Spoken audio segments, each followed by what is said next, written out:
C'est une femelle d'autour des palombes. En fauconnerie, la femelle, c'est la forme. Le mâle, c'est le tiercelet, un tiers plus petit. Et c'est un oiseau qui a aujourd'hui 15 mues et demi, puisqu'on va attaquer le printemps prochain, qui aura donc 16 mues. Une mue, c'est un an.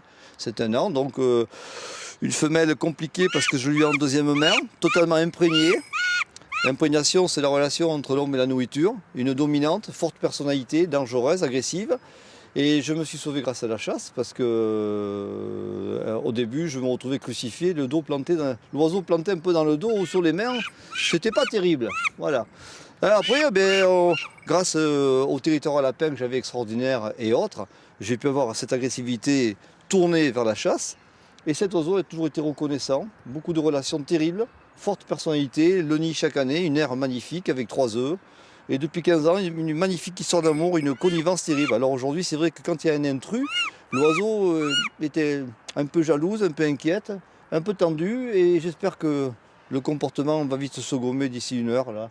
Elle regardant, l'air, elle va commencer à se calmer. Voilà. Donc l'autour est un oiseau forestier, un prédateur invisible que l'on voit excessivement rarement parce que c'est un oiseau sauvage au possible. On ne le voit qu'à partir du 15 janvier jusqu'au 15 avril à parader dans le ciel. Faut-il être connaisseur? Et le résultat, il est caché dans la forêt. Il ne sort que dans des champs pour chasser en embuscade ou au ras des champs. Mais on ne le voit. C'est vraiment un oiseau rare. C'est l'oiseau rare. Le prédateur, le mystère de la forêt. C'est le mystère de la forêt. C'est l'oiseau furtif par excellence. Un oiseau qui a 3 ailes. Parce que ce qu'on appelle en fauconnerie la queue, c'est le balai. Le balai est une 3e aile. Et il a une portance terrible, un gouvernail exceptionnel qui permet à l'oiseau de faire des chandelles et des acrobaties extraordinaires. Et donc, c'est un des plus beaux. Alors, proportionnellement à la taille de l'oiseau, c'est le rapace le plus armé. Il a des serres terribles. Pour un oiseau qui fait 1,1 kg, poids normal, 150, c'est un oiseau qui a des poignards, des serres, des couteaux terribles, qui sont faits pour perforer, trancher et créer des hémorragies dans la peau de ces oiseaux, dans le corps des oiseaux. Voilà. Et ornithophage et bien sûr, il tape les mammifères, les oiseaux, enfin, assez polyvalent. Mais le prédateur par lui-même. Quand on a un oiseau, quand on est puriste et intransigeant avec cette passion, c'est comme si on avait un bébé à la maison. L'autour des palombes, pourquoi? Parce que j'ai grandi et eu la chance de chasser depuis tout gosse au Cap Ferret et que lors des migrations, je voyais assez régulièrement l'autour et l'épervier en migration. Ensuite, l'autour des palombes, pourquoi? Parce que sur le bassin d'Arcachon ici, j'avais des territoires de lapins fantastiques. J'ai commencé d'ailleurs par l'aéroport de Mérignac et j'avais un potentiel à lapin extraordinaire. Et l'autour des palombes, c'est le meilleur des oiseaux pour le lapin. Il est réellement fait pour le lapin. J'avais un ancien fauconnier qui me disait 80% de prise de lapin donne à l'autour l'impulsion, l'attaque, le saut, l'accélération. Il faut être immédiat sur le lapin parce qu'à tout moment le trou est à côté.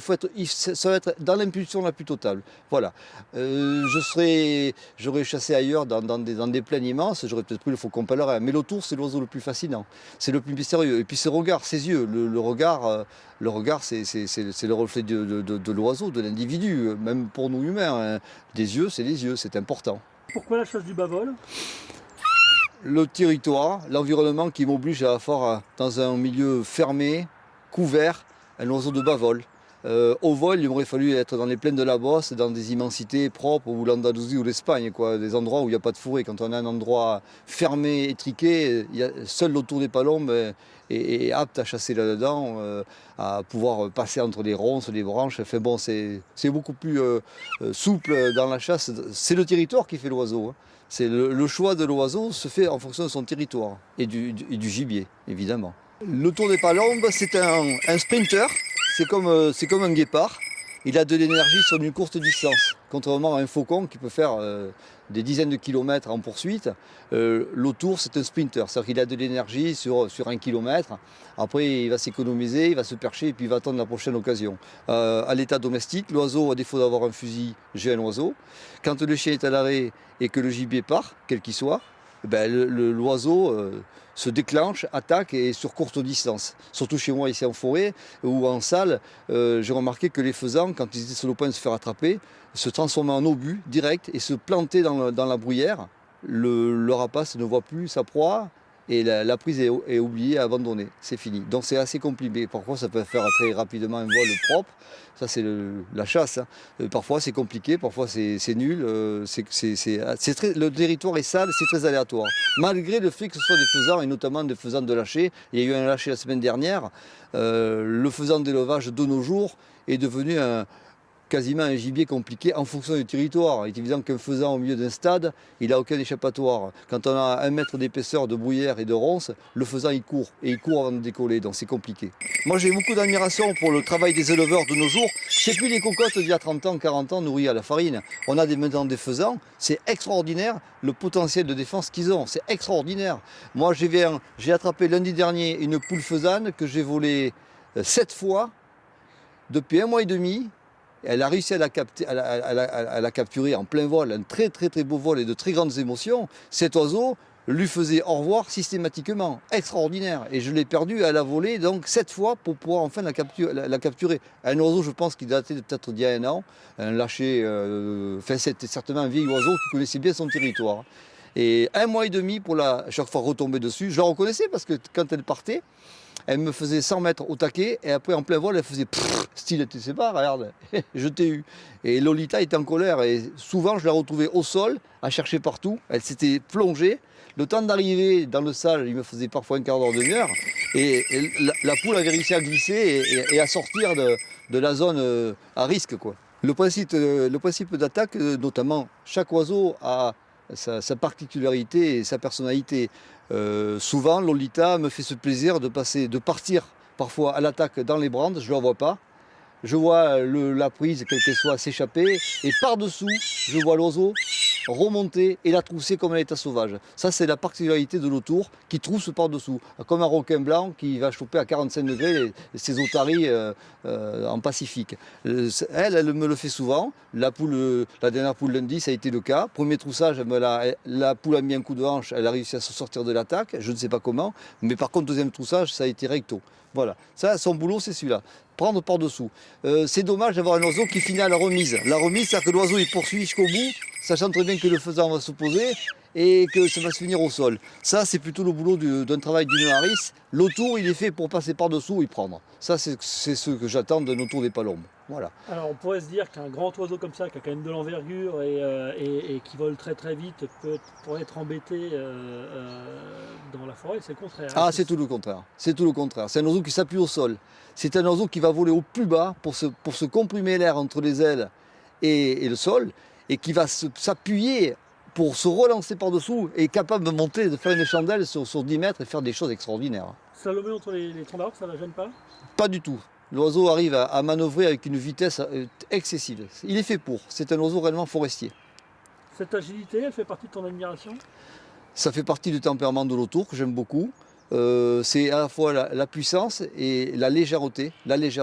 C'est très surprenant de voir comment un autour peut arriver à cueillir, parfois sans un effort intense, à passer par-dessous un faisan et le cueillir comme sérénité, tout au ralenti, fantastique. C'est très magique. Il y a une prise de risque pour l'oiseau dans ces chasses-là, face à un gibier comme le faisan, qui est un gros gibier quand même? Non, quand il sait faire, non, parce qu'il prend de suite, enfin Lolita prend de suite à la tête et au cou, donc l'oiseau est claveté et souvent récupéré mort. Hein. C'est pas une proie, voilà, c'est pas une proie intense. Bon, un lapin est beaucoup plus complexe parce que si l'oiseau prend sur l'arrière-train, il se fait malmener, il se fait cartonner. Par contre, si l'oiseau a l'habitude, comme Lolita m'a pris pas mal de lapins, elle prend la tête, c'est fini, l'oiseau est claveté. Voilà, c'est le secret pour le lapin, c'est la tête. Mais il ne faut pas oublier qu'un lapin, ça a 4 pattes, donc c'est puissant et ça fait 1,2 kg, quasiment plus gros que le poids de l'oiseau. Donc il faut réellement que la prise soit assurée. Combien ça pèse une mesure? Tu peux me parler un peu de tes mensurations? Alors, cet autour-là fait 1,2 kg. A commencé en première année chez l'ancien propriétaire qui devait la serrer et pas trop l'aimer, 850 grammes.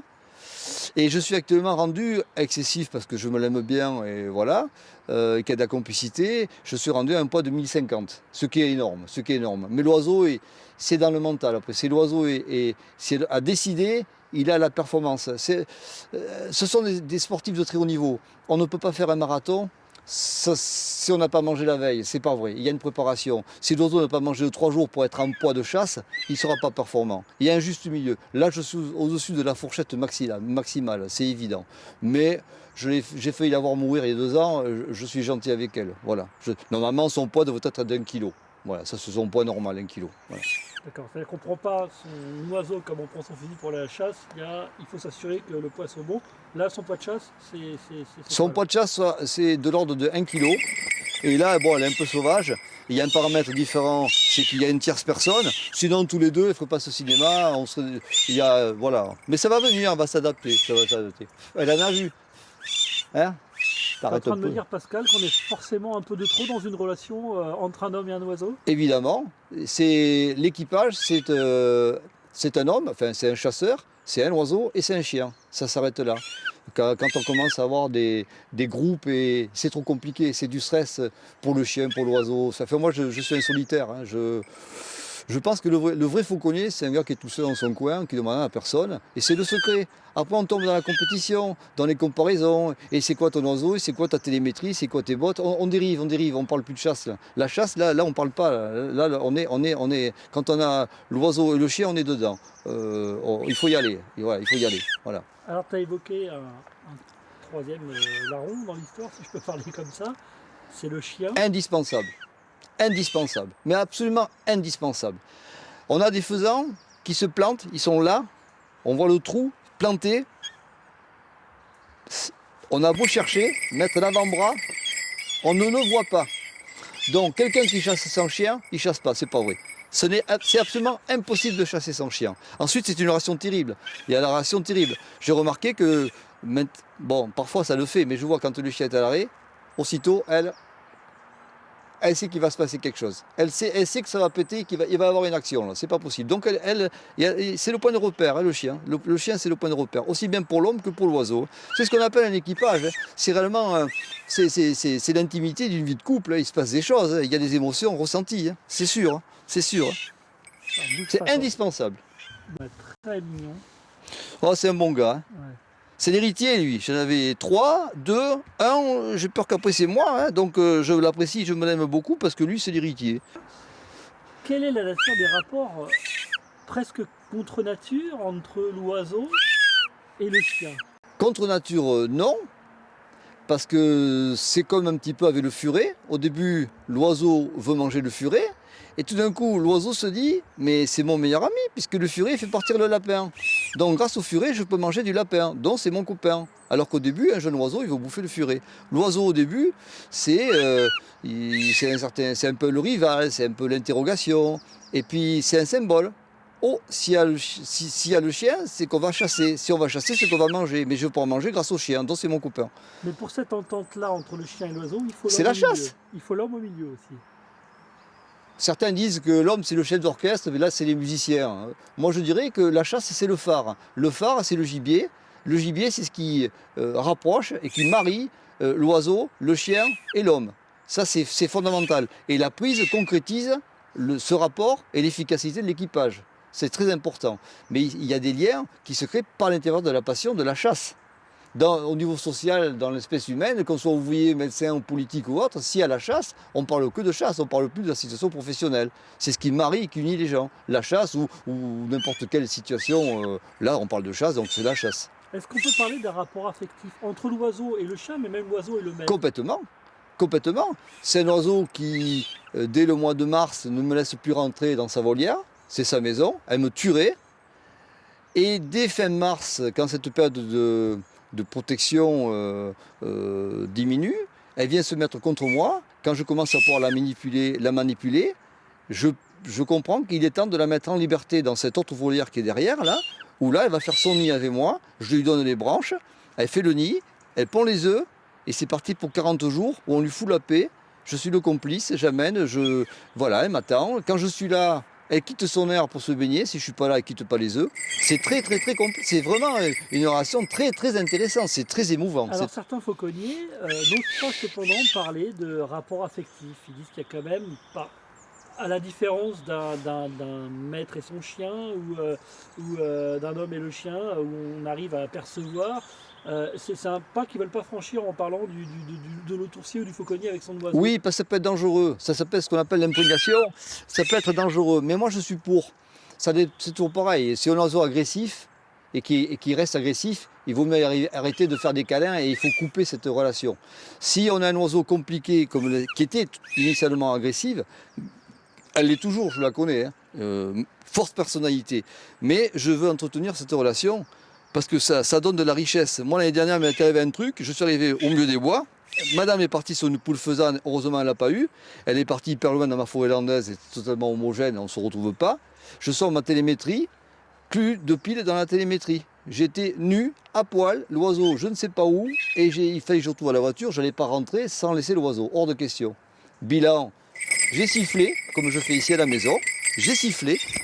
Et de très très loin, arrête, de très loin, j'ai entendu les sonnettes. J'ai dit, bon, elle est pas loin, elle est par là-bas, mais c'était 500 mètres, elle est par là-bas. Il m'est arrivé dans la seconde une ombre, dans mon dos, dans l'herbe. C'était madame qui revenait me chercher, elle était perchée au-dessus de moi. J'étais ému, mais vraiment j'étais ému. Et elle était là, le leurre, on est rentré à la maison. C'était extraordinaire. J'ai eu une sensation de complicité. L'oiseau, c'est le symbole de la liberté. Il ne faut pas l'oublier. Le maître, c'est l'oiseau. Et en plus, ce sont des prédateurs. Donc, c'est l'oiseau et c'est la force. C'est la puissance. Ce sont ces oiseaux qui sont d'une gentillesse avec des relations. C'est franc.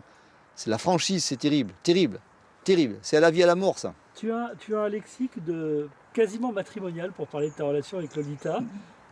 Mais c'est cette vie de couple. Mais moi, j'ai sacrifié ma vie, moi, professionnelle, affective, familiale. Quand il pleut pas, on a envie, on n'a pas envie. L'oiseau, il a faim, il faut les chasser. C'est pas le dimanche matin après un match de foot. Non, l'oiseau, il faut chasser. C'est un engagement. C'est comme un gosse. Ce n'est pas une obligation que d'avoir un oiseau. C'est un choix de vie. C'est un engagement. Je reconnais qu'après Lolita, je pense que je démontrerai la volière, j'arrêterai. C'est trop intense. Et puis le petit gibier ayant disparu, quand on a un oiseau, on se doit de le faire chasser. Si c'est pour chasser que de la cocotte et puis le dimanche matin, parce que c'est compliqué, la fauconnerie c'est quand même pas, c'est une chance inouïe pour pratiquer. Il faut du temps, il faut des territoires. De nos jours, quand on vit en ville, qu'on part le matin bosser, il fait nuit, on rentre le soir, il fait nuit. Quand c'est qu'on fait voler un oiseau? Alors si on est passionné de rapaces, la détention, elle n'existe pas dans la fauconnerie. Si on est passionné de rapaces, dans ces cas-là, on prend une paire de jumelles et on va observer l'état sauvage le week-end. Là, je suis d'accord. Mais détenir un oiseau, c'est un engagement, c'est une immense responsabilité. On se doit de le faire voler tous les 2 jours. Moi, je me suis mis à 80% depuis la naissance de mon fils. J'ai mes mercredis. Mais avant, c'était les mardis à 15h et c'était les jeudis à 15h. Je fuyais mon boulot parce que je pouvais m'arranger et j'allais cogner mes lapins sur l'aéroport de Mérignac. Et j'ai fait des kilomètres et j'ai tout donné. Et je ne le regrette pas. C'est un engagement, c'est un investissement. On y va? Tu vas pas nous embêter, quoi. Bon.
problème, c'est que dans mon territoire, si l'autour ne trousse pas dès le départ, s'il est distancé, l'autour va remonter et le faisant au moment de se faire prendre, tombe au sol.